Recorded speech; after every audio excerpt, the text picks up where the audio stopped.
오늘 우리에게 주신 하나님의 말씀은 구약성경 101쪽 출애굽기 13장 17절에서 22절 말씀입니다.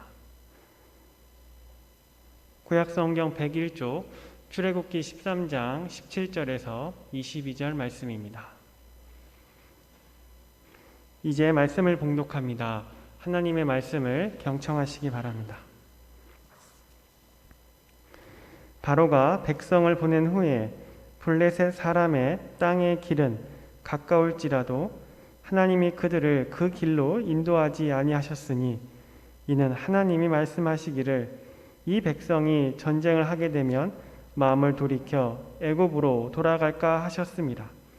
그러므로 하나님이 홍해의 광야길로 돌려 백성을 인도하심에 이스라엘 자손이 애굽 땅에서 대열을 지어 나올 때 모세가 요셉의 유고를 가졌으니 이는 요셉이 이스라엘 자손으로 단단히 맹세하게 하여 이르기를 하나님이 반드시 너희를 찾아오시리니 너희는 내 유고를 여기서 가지고 나가라 하였음이더라. 그들이 숫곳을 떠나서 광야 끝 에담의 장막을 치니 여호와께서 그들 앞에서 가시며 낮에는 구름 기둥으로 그들의 길을 인도하시고 밤에는 불 기둥을 그들에게 비추사 낮이나 밤이나 진행하게 하시니 낮에는 구름 기둥 밤에는 불 기둥이 백성 앞에서 떠나지 아니하니라. 아멘.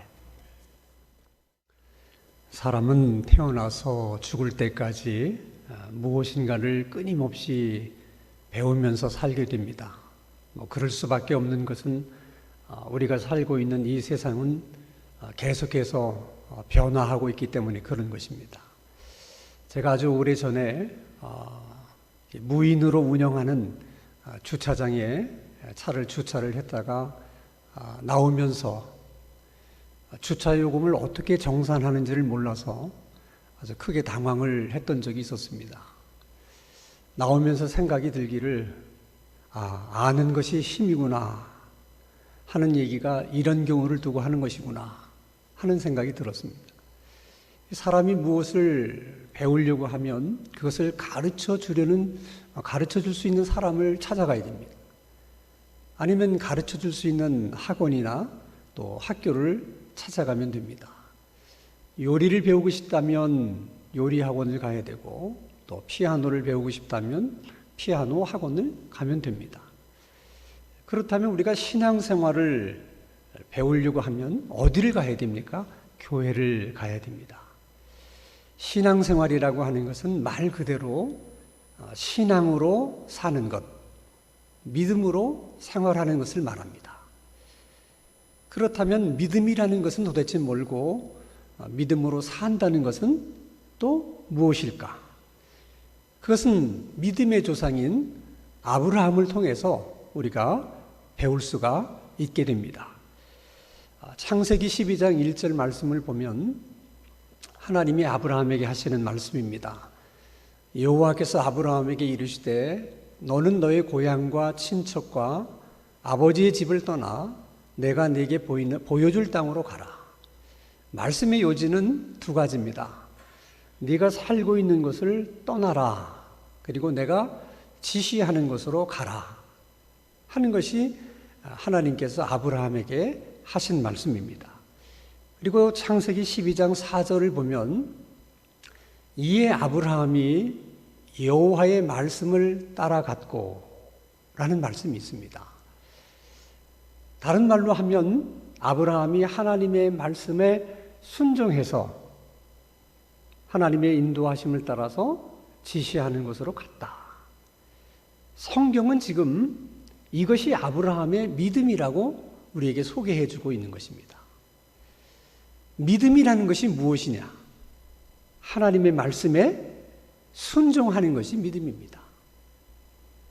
그렇다면 왜 뜬금없이 하나님은 아브라함에게 믿음을 요구하시는 것이고 순종을 요구하시는 것일까? 그 이유는 창세기 12장 2절에서 3절을 보면 알 수 있습니다. 내가 너로 큰 민족을 이루고 내게 복을 주어 내 이름을 창대하게 하리니 너는 복이 될지라. 너를 축복하는 자에게는 내가 복을 내리고 너를 저주하는 자에게는 내가 저주하니니 땅의 모든 족속이 너로 말미암아 복을 얻을 것이라 하신지라.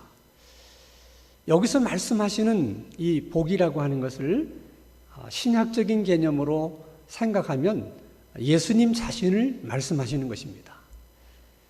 그래서 창세기 12장 2절에서 3절의 말씀을 신학적으로 해석하면 아브라함을 통해서 모든 민족이 복음을 듣게 될 것이고 또 예수를 믿게 될 것이다 라고 지금 하나님이 말씀하시는 것입니다.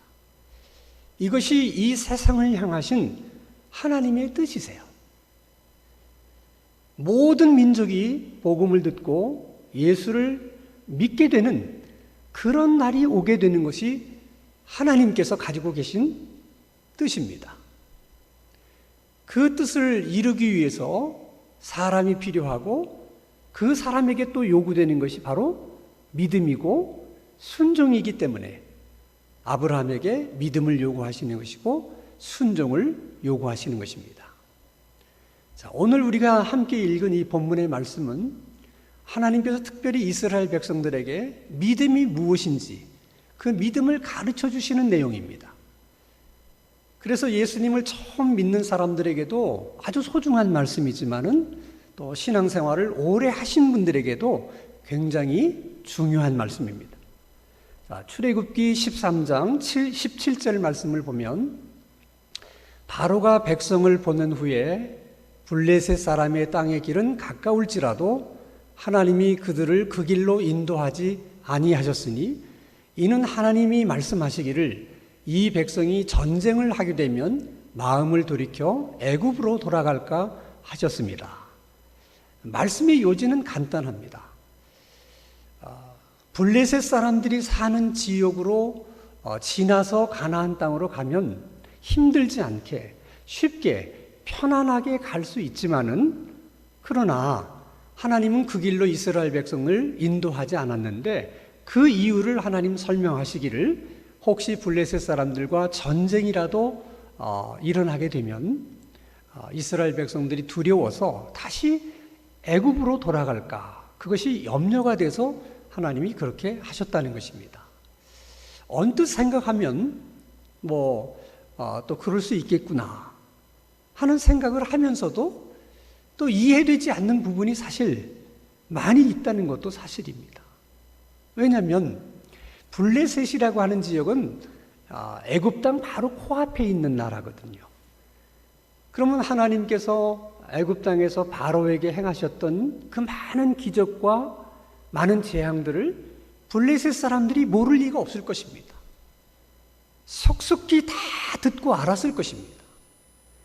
그 모든 사실을 알고 있는 블레셋 사람들이 이스라엘 백성들을 대상으로 쉽게 전쟁할 마음을 가질 수 있겠는가? 또 설사 전쟁이 일어난다 할지라도 하나님이 애굽 땅에서 이스라엘을 보호하셨던 것처럼 그 능력으로 블레셋으로부터 이스라엘을 보호해 주시면 간단하게 해결된 문제인데 그게 그렇게도 어려운 문제였을까? 더더군다나 이해가 안 되는 것은 출애굽기 13장 21절에서 22절 말씀을 보면 여호와께서 그들 앞에서 가시며 낮에는 구름 기둥으로 그들의 길을 인도하시고 밤에는 불 기둥으로 그들에게 비추사 낮이나 밤이나 진행하게 하시니 낮에는 구름 기둥 밤에는 불 기둥이 백성 앞에서 떠나지 아니하니라. 지금 하나님은 엄청난 기적으로 이스라엘 백성들을 보호하시고 인도하고 계십니다. 하루 동안만 그렇게 하신 것이 아니라 매일처럼 그렇게 하셨다는 거예요. 이게 얼마나 큰 하나님의 능력이고 기적입니까? 아니 이렇게까지 하면서 이스라엘 백성들을 보호하시고 인도하시는 하나님께서 블레셋과의 전쟁이 염려가 돼서 이스라엘 백성들을 그 좋은 길을 놔두고 광야길로 인도하셨다는 것이 사실은 납득하기가 어려운 일입니다. 그렇다면 어쩌면 하나님이 이스라엘 백성들을 광야길로 인도하시는 데는 어떤 또 다른 이유, 또 다른 의도가 있지 않았겠는가 하는 것을 우리가 생각해 보게 되는 것입니다. 도대체 광야라고 하는 것이 어떤 곳이길래 그렇게 좋고 빠르게 갈 수 있는 길을 놔두고 그 길로 이스라엘 백성들을 인도하신 것일까? 자, 광야라고 하는 것이 어떤 곳인가를 먼저 생각하기 전에 이스라엘 백성들이 살았던 애굽이라고 하는 것이 어떤 곳인지를 생각해 보십시다. 애굽 땅에는 나일강이 흐르고 있기 때문에 아주 물이 풍부한 것입니다. 그래서 씨를 뿌리고 물을 주고 기다리고 있으면 많은 열매를 거둬들일 수가 있습니다. 그런 것이 애굽입니다. 자기 힘으로 씨를 뿌리고 자기 노력으로 물을 주고 추수하는 이러한 삶을 신앙적인 관점에서 보면 자기 노력으로 사는 삶이고 자기 수고로 사는 삶입니다. 타락한 인간, 죄의 본성을 가지고 있는 인간들은 하나님의 말씀에 순종해야만 산다든지 하나님의 말씀에 순종하면서 살아가는 것보다는 오히려 애굽에서의 그와 같은 삶을 더 선호한다는 것입니다. 왜냐하면 그런 삶 속에는 자기 자랑거리도 있고 자기 의도 있기 때문에 그렇습니다. 근데 광야라고 하는 것은 애굽과는 정반대가 되는 그런 장소입니다. 일단 물이 없어요. 물이 없기 때문에 씨를 뿌려봐도 소용이 없고 농사를 지어봐도 소용이 없습니다. 그래서 광야에서는 아무리 노력을 한다 하더라도 농사 기술이 탁월하다 할지라도 아무짝에 쓸모가 없습니다. 그래서 그런 광야를 애굽과 비교하면 광야는 정말 역경의 땅이고 고난의 장소요 또 고난의 환경이라고 말할 수 있는 것입니다. 그러면 왜 하나님은 그렇게 역경의 땅이고 고난의 환경이고 고난의 상황인 그런 곳으로 사랑하는 이스라엘 백성들을 인도해 가시는 것일까? 이유는 분명합니다. 하나님이 이 땅을 향해서 가지신 뜻은 모든 민족이 복음을 듣고 예수를 믿게 되는 것입니다. 그 일을 위해서 하나님은 아브라함을 부르신 것이고 지금은 그 아브라함의 후손들을 통해서 그 일을 이루어내고 싶으신 것입니다. 아브라함이 그 일을 이루기 위해서는 믿음과 순종이 요구되었던 것처럼 하나님은 아브라함의 후손들에게도 동일한 것을 요구하고 계시는 것입니다. 그것은 믿음과 순종인 것입니다. 그것을 배우게 하고 훈련시키는 데 있어서는 광야만한 장소가 없다.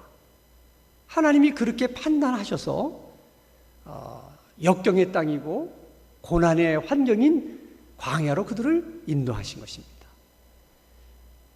그렇지 않았더라면 하나님이 굳이 광야에서 그들을 훈련시킬 이유가 없어요. 애굽 땅에서 그들에게 순종하는 법을 가르치고 또 훈련이 다 된 다음에 얼마든지 이스라엘 백성들을 이끌어내실 수도 있는 것입니다. 그러나 하나님이 그 일을 애굽 땅에서 하지 않고 광야에서 한 것은 애굽 땅에서는 그 훈련이 쉽지 않다는 거예요. 가장 효과적으로 순종을 배울 수 있는 장소가 광야라고 여겼기 때문에 하나님이 그들을 인도하신 것입니다. 자, 그럼 왜 광야가 순종을 배우는 데 있어서 가장 적합한 장소인가? 광야에서는 인간의 애씀과 수고와 노력은 아무 필요가 없습니다. 그런 것으로 살아남을 수 있는 것이 아닙니다. 그래서 열심히 노력해보고 열심히 수고를 하다가 깨닫게 돼요. 이게 다 헛된 것이구나. 이렇게 해서 살 수 있는 것이 아니구나. 그렇게 깨닫게 되는 그 순간이 고난의 상황이에요. 고난이라는 환경 속에 들어가야 비로소 인간은 그걸 깨닫게 되는 거예요. 그것을 깨닫게 되어야만 하나님의 말씀에 순종하는 법을 배우기가 쉬운 것입니다. 그래서 하나님이 그들을 광야로 인도하신 것입니다. 물론 여러분, 고난을 겪는다고 해서 다 하나님의 말씀에 순종하는 법을 배우는 것은 아니에요. 자, 이스라엘 백성들이 애굽에서 살 때도 그들은 노예로 살았어요. 엄청 고생하고 고난 속에 살았어요. 그러나 그들은 애굽에서는 많은 고난 속에 살았지만 하나님의 말씀에 순종하는 법은 배우지 못했습니다. 무조건 역경을 만나고 고난을 겪는다고 해서 모든 사람이 다 하나님께 순종하는 것을 배우는 것은 아닙니다. 어떤 기업인은 또 이렇게 얘기했어요. 시련은 있지만은 실패는 없다. 그런 많은 시련을 통해서 강한 기업인이 됐습니다. 그래서 다른 사람보다 자기 기업을 더 아주 훌륭하고 큰 기업으로 키워냈어요. 기업인으로서는 성공했어요. 그렇지만은 그 기업인이 하나님의 말씀에 순종하는 법을 배운 것은 아닙니다. 그러므로 예수 믿는 우리들도 살아가면서 많은 역경을 만날 수 있고 수많은 고난을 겪을 수 있지만은 그 고난 속에서 순종을 배우지 못한다면 그 고난은 우리에게 사실 아무런 의미가 없는 것입니다. 자, 그렇다면 이스라엘 백성들에게도 믿음이 요구되었고 또 순종이 요구되었다면 그것은 오늘 우리들에게도 마찬가지라는 생각을 하게 됩니다. 왜냐하면 모든 민족이 복음을 듣고 예수를 믿는 것이 하나님의 뜻이라면 그 뜻이 바뀌지 않았다면 여전히 하나님은 믿음 있는 사람을 요구하시고 하나님 말씀에 순종하는 사람을 요구하기 때문에 그런 것입니다. 지금 우리는 코로나19로 오늘도 이렇게 한자리에 성도들이 다 모여서 예배하지 못하고 이제 온라인으로 예배를 드립니다. 사실 하나님을 믿는 성도들이 다 한자리에 모여서 하나님께 예배를 드려야 되는데 하나님은 그런 예배를 받으셔야 되는데 그런 예배를 받으시지 못한다는 사실에 대해서 우리들은 정말 마음이 많이 아픕니다. 이런 상황을 우리는 어떻게 이해를 하고 어떻게 설명을 해야 되는가? 물론 방역학적인 입장에서 이해할 수도 있고 정치적인 관점에서 설명을 할 수도 있습니다. 그러나 우리에게 중요한 것은 그런 정치적인 관점이나 방역적인 차원에서 이해가 아니라 신앙적인 관점에서 어떻게 이해를 하느냐 하는 것입니다. 어쩌면 여러분 코로나19의 상황이라고 하는 것은 하나님이 지금 우리에게 허락하신 광야와 같은 상황이라는 생각을 하게 됩니다. 그렇게 생각하는 데는 두 가지 이유가 있는데 하나는 이스라엘 백성들이 광야에서 별로 할 일이 없었던 것처럼 지금 코로나19 상황에서 우리들이 할 수 있는 일이 별로 없습니다. 그저 빨리 백신이 개발되는 것이 그나마 유일한 소망입니다. 내년 초쯤 되면 백신이 개발되리라 해서 많은 소망을 갖게 되었는데 또 바이러스 변종이 생겼다 하는 소문이 들리면서 그 백신이 정말 효과가 있을까? 또 그런 의심을 하면서 마음이 무거워집니다. 또 하나의 이유는 순종의 문제입니다. 코로나19가 확산이 되면서 방역당국에서 또 정부에서는 여러 가지 지침을 내립니다. 이렇게 해라. 그래서 우리 교회도 그 지침을 따라서 다 순종을 했습니다. 급기야 예배로 모이지 말라 하는 말까지도 우리는 두말하지 않고 다 순종을 했습니다. 어떻게 생각해 보면 우리가 하나님 앞에 이렇게까지 순종해 본 적이 있는가? 어떻게 정부에서 하는 말에는 너나 할 거 없이 그렇게 순종하는데 열심을 내면서 우리가 하나님의 말씀에 대해서도 그런 열심이 있는 것일까? 물론 우리들은 이렇게 자유할 수 있습니다. 우리가 이 지침을 지키지 않으면 코로나19가 확산이 되면 더 위험해질 수가 있고 또 그런 일에는 교회가 오히려 이웃들에게 본이 되는 것이 좋지 않겠습니까? 물론 타당한 이유가 있습니다. 그러면 우리가 하나님께 순종하지 못한 것은 그런 타당한 이유가 없어서 순종하지를 못하는 것입니까? 그렇지 않습니다. 어쩌면 우리들은 애굽에서의 삶을 더 선호하고 좋아하기 때문에 바로의 지시에 순종하는 것이 하나님의 말씀에 순종하는 것보다 부담이 없고 오히려 더 쉽기 때문에 그럴 수도 있다는 것입니다. 정말 하나님이 코로나19의 상황을 한국교회의 광야의 상황으로 주신 것이라면, 그리고 이런 상황을 통해서 순종하지 못하는 교회, 순종하지 않는 성도들을 훈련시킬 목적이라면, 그러면 코로나가 언제쯤 끝날 것인가 하는 것은 교회에 달려있는 문제입니다.